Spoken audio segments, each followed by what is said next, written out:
Merhaba arkadaşlar. Bugün sizlere fili tanıtacağım. Filler en büyük hayvanlardan birisidir.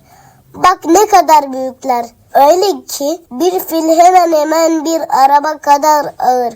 Ama kocaman olmasına rağmen bir o kadar da sakin ve arkadaş canlılarıdır. Fillerin kocaman kulakları vardır. Bu kulakları bizim duyamayacağımız sesleri duyabilir.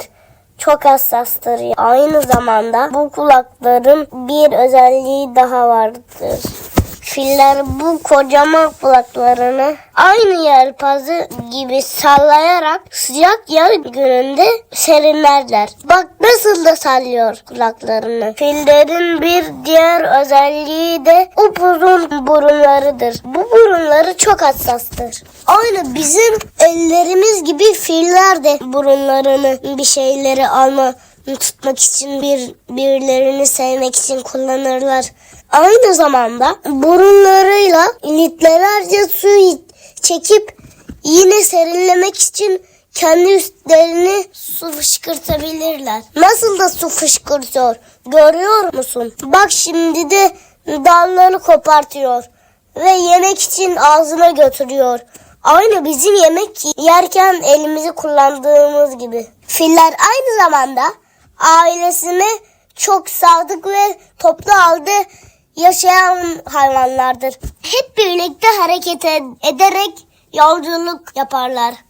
Bu yolculuklarındaysa arka arkaya sıraya gelip birbirlerinin kuyruğunu tutarak ilerlerler. Bebek fil annesinin kuyruğunu nasıl da tutuyor.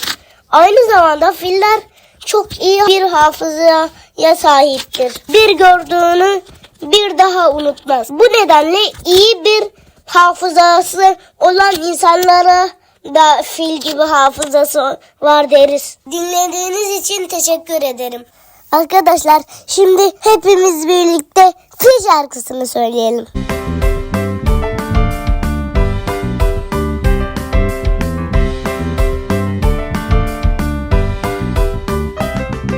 İki büyük dişim ve upuzun hortumum var. Geniş kulaklarımla serinlerim çocuklar.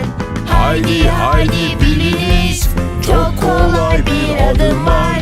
Bilemezseniz adımı, darılırım çocuklar.